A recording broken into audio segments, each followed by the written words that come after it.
We all kind of suck if you think about it. We're all just as selfish as Weird Aunt Milda, and we walk around ruining everything that we claim to love, completely blind to our own trail of destruction.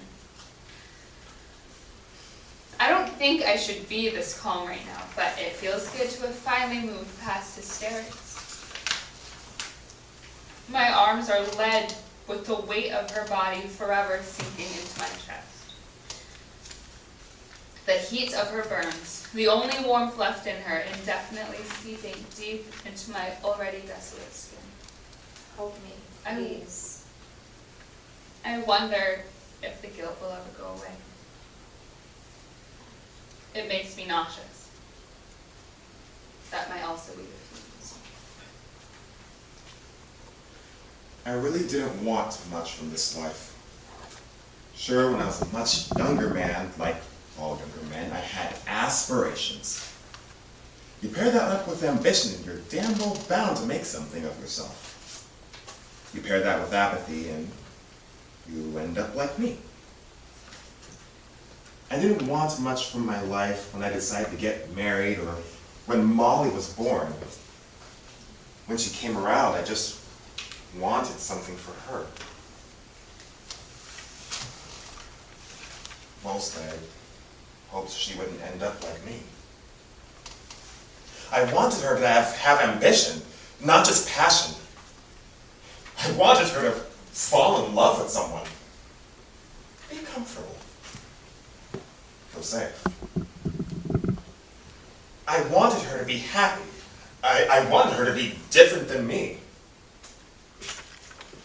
Grace was fine. She was driven and goal-oriented like her mother. But Molly, my little Molly, she was doomed from the moment her mother met me. She was her father's daughter. I guess she never stood a chance, now when you think about it.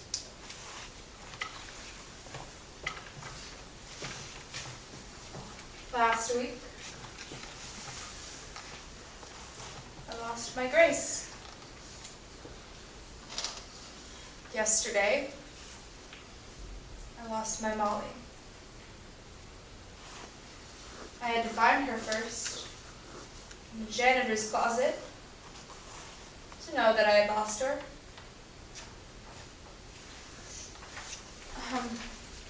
Molly had a favorite book when she was a little girl, the Runaway Bunny. I used to read it to her every night before bed until Grace was born. By then she could read on her own and would sit by herself reading and rereading the book, specifically the same few pages. It was almost like my 4.5-year-old was trying to decrypt the secrets of the universe, and all the answers laid in the worn-out pages of this silly story about a baby bunny that wanted to run away, and a mother who would never stop trying to find him. If you are a gardener and find me, said the little bunny, I will be a bird and fly away from you. If you become a bird and fly away from me, said his mother, I will be a tree that you come home to. Take me home now, mother. I'm tired of flying away. That's how we would end our fights. Always. She'd say, I'm sorry I ran away from you. Take me home now, mother. I'm tired of flying away.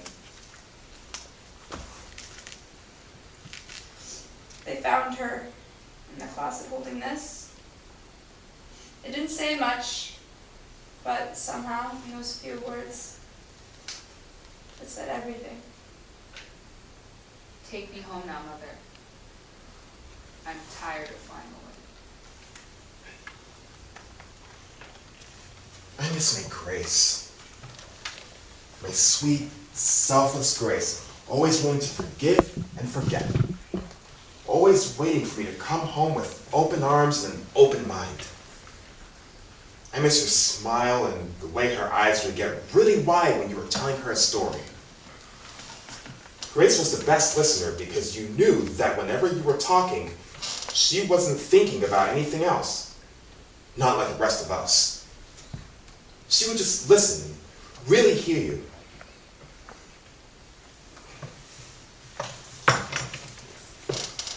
My one truly good contribution to this world has been destroyed. And all that's left is my infinite selfishness. I'd like to think that she found peace in there. Peace with the troubles she faced in her life and with the darkness she could never fully shine a light on. That her last note was her way of comforting me, telling me to move forward.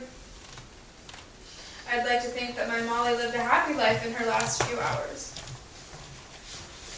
The doctor said that the chemicals gave her one last euphoric high and that she felt no pain. I think we both knew why she was in there. And it wasn't because of her lungs, and it wasn't because of her damn burns, and it most certainly was not because of any physical pain. Molly was never very good at facing harsh realities. Grace and I used to joke that that was why she was such a blunt person, because if she threw everyone else's secret faults in their faces, then she wouldn't have to face her own. Now, I'm not saying my daughter was a coward. Grace was always the first person to remind me how brave her sister was. She faced the world head on. Always. The thing is, that is where her bravery lied. In her fear. She was terrified. All the time. Which was her biggest secret. The world saw this tough-as-nails young woman who wouldn't take shit from anybody, but I never stopped seeing my scared baby girl. She used to come running to me in the middle of the night, sobbing because she heard a branch hit the window and thought someone was coming to steal her away. Or because she had another nightmare, that her whole family was dead. And she had to run through the whole house to make sure that we were all still breathing. Even the dog. When she got older, she stopped running to me and started running away. When she got older, I stopped paying attention when I should have been leaning in. When Molly was a little girl, my wife used to treasure every bit of her. She'd brag to me about how amazing it was to have created a beautiful, intelligent little creature.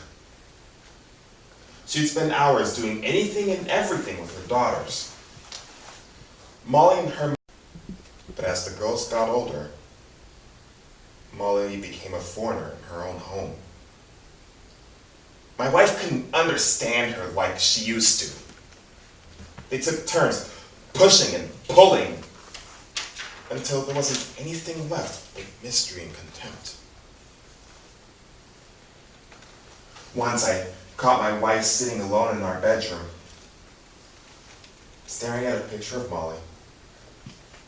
In the picture, Molly must have been around 8 or 9 and was holding on to her favorite stuffed animal and smiling candidly at the photographer.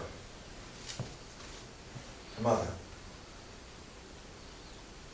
My wife just sat there on the bed, defeated and staring, as if by sheer force of will, she could undo all the damage that time had worn on her heart.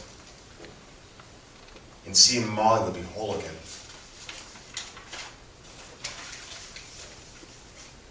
When we came home last night, the only thing she did was dig in her dresser for that photograph. Once she found it, she sat on her bed and stared. She hasn't blinked in hours.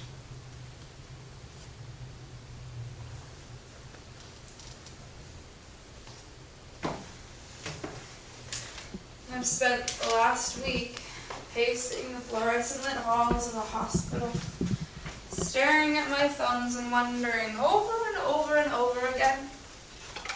Is this my fault? It must be.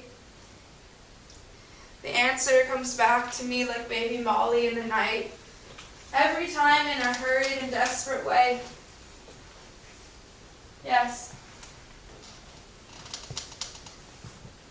I should have looked at her more. I should have listened. I should have realized that was a cigarette burn. We have never owned a curling iron. God damn it. How could I have let this happen? I spent the last 10 years so wrapped up in feeling sorry for myself that I actually gave up on my family. I handed in the notice and waved the white flag and poof, they were gone. Both of them. Molly and Grace.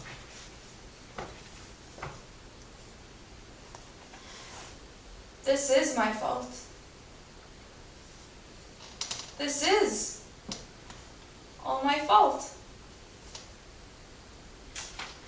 Now I get to spend the rest of my life knowing that I destroyed my family. There I go again, feeling sorry for myself. I don't want to forget this feeling. I don't want to forget what it feels like to be woken out of a nightmare to find that there is no waking. They are gone. My girls are gone and I have failed them. I had one job in this life, and it was to keep them safe from the time they were born to the day I died. It was my one wish in this life to keel over and die, knowing that my daughters were safe and loved. Now I know they were loved because I have never done anything with more conviction in my life than love my children.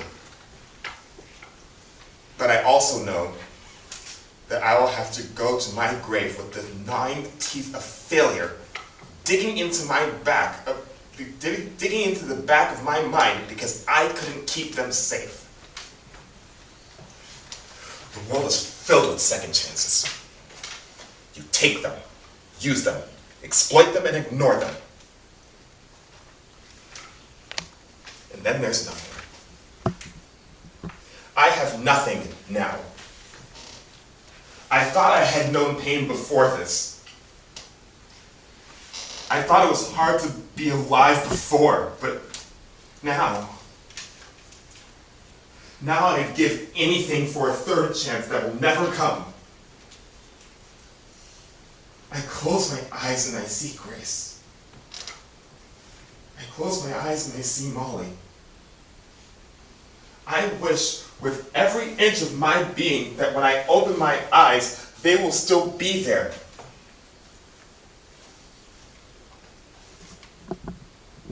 They're gone. And I'm nothing. So what am I supposed to do? What am I supposed to do now? My name's Mother. It has been for the last 22 years.